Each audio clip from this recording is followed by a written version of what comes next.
2020 तक सिर्फ 30 कंट्रीज ही सीबीडीसी को प्लान कर रही थी और अचानक 2022 में ऐसे 100 देश सामने आ गए जो सीबीडीसी जल्द लॉन्च करेंगे।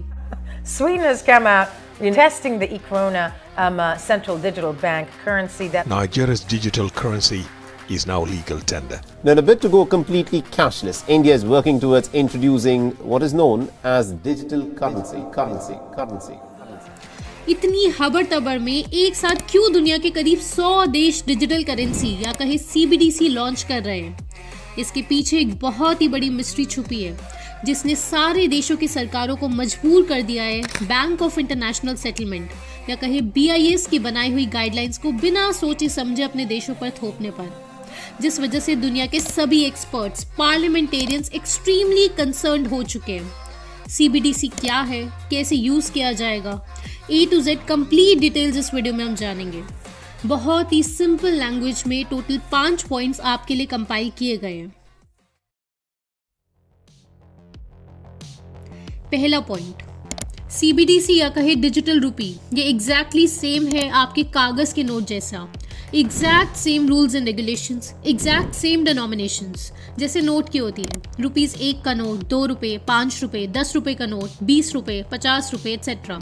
बस डिफरेंस ये है कि ये होगा ऑनलाइन एक डिजिटल टोकन की फॉर्म में, और इसको आप ना ही अपने बैंक अकाउंट के अंदर रख सकते हैं ना ही अपने पर्स में। इसको रखा जाएगा एक डिजिटल वॉलेट में। जिस तरह आप जब चाहे अपने कैश को बैंक में डिपॉजिट कर सकते हैं, ठीक उसी तरह सीबीडीसी को भी आप बैंक में जब चाहे डिपॉजिट कर पाएंगे। ये सीबीडीसी एक लीगल टेंडर होगा और इसकी लायबिलिटी होगी एज यूजुअल सेंट्रल बैंक पर, इसलिए इसका नाम है सेंट्रल बैंक डिजिटल करेंसी। जैसे कैश होल्ड करने पर आपको ऑब्वियसली कोई इंटरेस्ट रेट नहीं मिलता है, सेम सीबीडीसी होल्ड करने पर भी आपको कोई इंटरेस्ट रेट नहीं मिलेगा। दूसरा पॉइंट, अभी तक तो अगर आपको 10,000 रुपये मान लो बैंक से निकालने हैं तो अभी तो आप बैंक जाकर नोट से निकाल लेते हो, लेकिन अब आपके पास एक न्यू ऑप्शन आ जाएगा कि आप बैंक जाकर कैश की जगह सीबीडीसी भी निकाल सकते हो, जो कि ट्रांसफ़र हो जाएगी आपके डिजिटल वॉलेट में, जिसको आप कोई भी पेमेंट करने के लिए यूज़ कर सकते हो वाया QR कोड। तीसरा और बहुत इंपॉर्टेंट पॉइंट, ये जो सीबीडीसी है ये मेनली 2 टाइप्स के होते हैं। एक है ई-रूपी होलसेल और दूसरा है ई-रूपी रिटेल। ई-रूपी होलसेल जो है वो मेनली इंटरबैंक पेमेंट्स के लिए और क्रॉस बॉर्डर पेमेंट्स के लिए सेकेंडरी मार्केट में गवर्नमेंट बॉन्ड्स की ट्रेडिंग के लिए लॉन्च हुआ है, और ई-रूपी रिटेल रिटेलर्स और आम जनता के लिए लॉन्च हुआ है। सीबीडीसी होलसेल के केस में आपका जो डिजिटल वॉलेट है वो कमर्शियल बैंक से कनेक्टेड होता है, और दूसरी तरफ सीबीडीसी रिटेल में आपका वॉलेट डायरेक्टली सेंट्रल बैंक के अंडर होता है, जैसे कैश के साथ आप डायरेक्टली RBI से कनेक्टेड होते हो। अब इंडिया में जो सीबीडीसी रिटेल आ रही है वो होगी टोकन बेस्ड, ना कि अकाउंट बेस्ड, यानी कि जिसके पास भी सीबीडीसी होगी वो ही उसका ओनर माना जाएगा, जैसे सेम कागज के नोट के साथ है। सीबीडीसी होलसेल जो होगी वो होगी अकाउंट बेस्ड, यानी कि बैंक आपकी बैलेंस शीट मेंटेन करेगा और आपकी आइडेंटिटी को वेरीफाई करेगा। तो फाइनली आप समझ गए कि कंज्यूमर्स यानी आप यूज करोगे token based retail version of CBDC. दोनों टाइप्स होलसेल और रिटेल वर्जन सिर्फ तभी यूज किए जा सकेंगे जब आपकी डिजिटल आईडी यानी आधार कार्ड कनेक्टेड होगा सीबीडीसी वॉलेट से। इस कनेक्शन के बिना सीबीडीसी यूज नहीं की जा सकती है ऑब्वियसली। अब इस डिजिटल आईडी को वॉलेट से कनेक्ट करने की जिम्मेदारी है सेंट्रल बैंक की। अब वो चाहे ये काम डेलीगेट कर सकता है कमर्शियल बैंक्स को, जिसे कहा जाता है 2 tier सिस्टम ऑफ सीबीडीसी, अगर बैंक एज इंटरमीडिएरीज काम करें। अब यहाँ पर डिजिटल आईडी, सर्विलेंस स्टेट और सीबीडीसी का छुपा हुआ खेल दिखने लग गया होगा। चौथा पॉइंट, अब आप सीबीडीसी के लाने में 100 देशों की जो हड़बड़ाहट है ना, उसका मिस्टीरियस रीजन समझे और एकदम ध्यान से सुनो। मनी जो होता है वो मेनली 4 टाइप्स के होते हैं, M0, M1, M2 और M3। M0 यानी बेस मनी यानी करेंसी इन सर्कुलेशन, जिसे आप कैश कहते हो, प्लस में जो रिजर्व्स होते हैं RBI के साथ, यानी वो रिजर्व्स जो बैंक्स RBI में रखते हैं, ये हुआ M0। तो जो सीबीडीसी है वो भी M0 ही है, यानी कि ये ऑल्टरनेट या सप्लीमेंट है करेंसी इन सर्कुलेशन का, यानी कि कैश का। यहाँ से आप क्लियरली समझ सकते हैं कि सीबीडीसी क्यों लाई जा रही है, क्योंकि कैश पर सरकार की तरफ से निगरानी रखना ऑलमोस्ट इम्पॉसिबल है, क्योंकि कैश तो आप कभी भी कंप्लीटली एनोनिमिटी के साथ खर्च कर सकते हो, लेकिन सीबीडीसी के एक एक ट्रांजैक्शन आपके लिए तो सेम टू सेम कैश जैसी ही फील होगी, लेकिन आपका हर एक ट्रांजैक्शन लेजर में अपडेट होगा, जिस पर बहुत इजीली नज़र रखी जा सकेगी। और यही सबसे डेंजरस मैटर है जिसने हर एक्सपर्ट को परेशान कर दिया है, issue of anonymity, secrecy and privacy. अब नेक्स्ट आप खुद आरबीआई का जो डॉक्यूमेंट है इसका सेक्शन 4.3.5 देखोगे तो वो खुद कहते हैं कि here is a direct trade off between anonymity versus AML CFT compliance. यानी कि अगर मनी लॉन्ड्रिंग, इलिसिट ट्रेडिंग, ये सब जो इश्यूज होते हैं इनको काउंटर करना है तो आरबीआई का कहना है कि एनोनिमस ट्रांजैक्शंस नहीं की जा सकती। दोनों एक्ट्स के बीच में ट्रेड ऑफ है। तो इसी रीज़न को एज अ जस्टिफिकेशन बनाकर कि बुरे लोगों को पकड़ना है, सीबीडीसी का लैक ऑफ प्राइवेसी का इशू कंप्लीटली इग्नोर किया जाएगा, क्योंकि अगर वाया सीबीडीसी ट्रांजैक्शन हुई है तो भैया लेजर में तो दर्ज होनी है। ये आरबीआई खुद स्पष्ट कह चुका है और एज अ रिजल्ट प्राइवेसी सिर्फ नाम की ही रहेगी। तो अब आप A to Z सब कुछ प्रैक्टिकली समझ गए हो जो आरबीआई ने अपने इन 4 प्रेस रिलीज में समझाया था। एक लाइन में कंक्लूड करें तो सीबीडीसी बिना नेशनल डिजिटल आईडी के नहीं इस्तेमाल की जा सकती। तो कहीं ऐसा तो नहीं है कि ये लोग सर्वेलेंस स्टेट बनाने के लिए same China model, social credit, carbon footprint model apply करने के लिए डिजिटल आईडी लाई जा रही है? क्योंकि वर्ल्ड इकोनॉमिक फोरम के एडवाइजर क्लॉस श्वाब तो स्पष्ट कर ही चुके हैं कि चाइना मॉडल वर्ल्ड का बेस्ट मॉडल है, यानी कि surveillance state using digital ID. It's a systemic transformation of the world. So we have to define how the world should look like. I respect China's achievements, which are tremendous over the last over 40 years. I think it's a role model for many countries, but the Chinese model is certainly a very attractive model for quite a number of countries.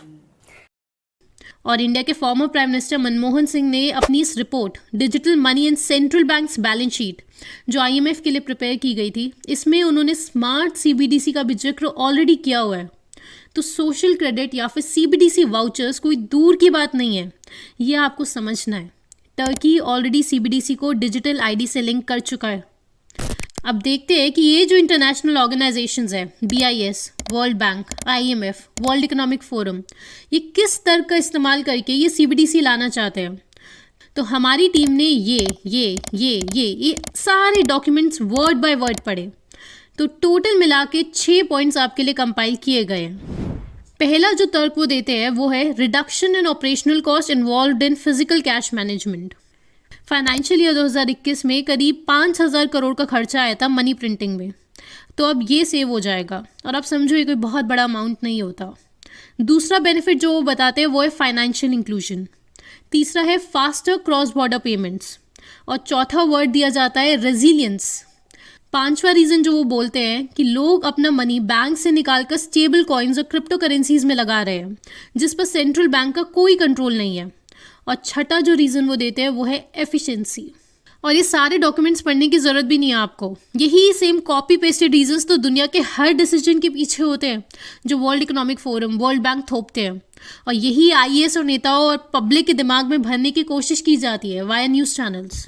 और अब आता है पिछले 100 सालों का सबसे important part, जब से बैंकिंग सिस्टम बना है। हाउस ऑफ लॉर्ड्स यानी UK पार्लियामेंट का अपर हाउस, जिसे इंडिया का राज्यसभा होता है, इसकी शॉकिंग रिपोर्ट देखो जो 13 जनवरी 2022 को पब्लिश हुई है, जिसने पूरी दुनिया भर में CBDC की पोल खोल कर रख दी है। ये डॉक्यूमेंट हंगामा मचा चुका एक्सपर्ट्स के बीच, क्योंकि ये सीधा UK के अपर हाउस से आया है। इसमें सवाल पूछे गए हैं कि CBDC कौन सा इशू सॉल्व कर रहा है भाई, क्योंकि ऑलरेडी UPI है और इशू तो गवर्नेंस और रेगुलेशन का है। CBDC बीच में कहाँ से आ गया? क्योंकि जो जवाब world bank, BIS, world Economic forum या आपकी सरकार ने दिए थे कि financial inclusion, controlling stable coins and virtual currencies, ये इश्यूज तो CBDC से सॉल्व नहीं होते, ये तो रेगुलेशन से सॉल्व होते हैं। दूसरा प्रश्न ये है कि CBDC लाने से अपने आप तो लोगों के बैंक अकाउंट्स नहीं खुल जाएंगे, तो फाइनेंशियल इंक्लूजन कैसे हो जाएगा? फाइनेंशियल इंक्लूजन तो गवर्नेंस का इशू है। इनफैक्ट सीबीडीसी से तो उल्टा फाइनेंशियल एक्सक्लूजन का पोटेंशियल है, क्योंकि नो डिजिटल आईडी या मोबाइल फोन मतलब नो मनी। तीसरा प्रश्न, सीबीडीसी लाने से अगर गलती से लोगों ने अपना 20% मनी सेविंग बैंक अकाउंट से निकाल लिया और उसको कन्वर्ट कर दिया डिजिटल कैश यानी सीबीडीसी में, तो डायरेक्ट चांसेस बन जाएंगे बैंक रन के, क्योंकि बैंक्स एक टाइम पर अपने 20 से 25% से ज़्यादा रिजर्व्स होल्ड नहीं करते हैं। और मान लो कैप लगा दी सीबीडीसी कन्वर्जन पर, जैसे बहामास ने लिमिट लगा रखी है, तो सीबीडीसी compete ही नहीं कर पाएगी यूपीआई से। और मान लो फिर भी लोगों ने बस 5 या 10% मनी ही कन्वर्ट कर दिया सीबीडीसी में, तो बैंक डिसइंटरमीडिएशन होने की वजह से बैंक के पास लिक्विडिटी क्रंच होने लगेगा, जिससे ऑब्वियसली बैंक क्रेडिट एक्सट्रीमली महंगा होने लगेगा, यानी लोन महंगा होने लगेगा। तो यहाँ से फाइनेंशियल इंक्लूजन की नैया तो डूबती हुई दिखाई दे रही है। चौथा प्रश्न कि सीबीडीसी अगर सेंट्रलाइज्ड हुआ तो सेंटर पॉइंट बन जाएगा हैकर्स के टारगेट का, जो कि हद से ज़्यादा बड़ा खतरा होगा नेशनल सिक्योरिटी के लिए, क्योंकि ये तो एक वेल एक्सेप्टेड फैक्ट है कि दुनिया की कोई भी चीज़ अनहैकेबल नहीं है। ऐसे कुछ और भी सवाल है जिनका आंसर मौजूद ही नहीं है। सीबीडीसी होल्ड करने पर ना इंटरेस्ट मिलेगा आपको, जो कि कार्ड्स यूज़ करने के दौरान सेविंग बैंक अकाउंट से मिलता है। फिलहाल सरकार ये क्लियर कर चुकी है, और इंटरेस्ट मिलने लगा तो वो डिजिटल कैश माना ही नहीं जा सकेगा। सीबीडीसी में नो प्राइवेसी, सिर्फ बुद्धू बनाया जाएगा आपके प्राइवेसी के नाम पर। और तीसरा, नो डिजिटल आईडी, यानी आधार कार्ड से अटैच मोबाइल नंबर नहीं हुआ तो मतलब नो मनी। और ये सारी बातें आप डिटेल्स में हमारी इन वीडियोस में देख सकते हैं, जो करीब 2 साल से हम यूट्यूब पर अपलोड करते आ रहे हैं। तो जो सवाल सबको हैरान कर रहा है वो है ही ये कि क्या सीबीडीसी ठीक चाइना के मॉडल की तरह एक सर्विलेंस स्टेट का पहला कदम तो नहीं है? सीबीडीसी एक प्रोग्रामेबल करेंसी है जिसको आपके सोशल क्रेडिट स्कोर और कार्बन फुटप्रिंट से जोड़ा जा सकता है। सीबीडीसी यानी डिजिटल आईडी, ये सेंटेंस आप रट लीजिए, और इसके रिजल्ट्स एक्सट्रीमली डेंजरस हो सकते हैं। जैसे कनाडा के ट्रकर प्रोटेस्ट में अधिकतर प्रोटेस्टर्स के बैंक अकाउंट सीज कर लिए गए थे, लेकिन इंडिया की जो फार्मर प्रोटेस्ट हुई थी, जो 378 डेज लंबी चली थी, वहाँ कुछ नहीं किया गया था ऐसा।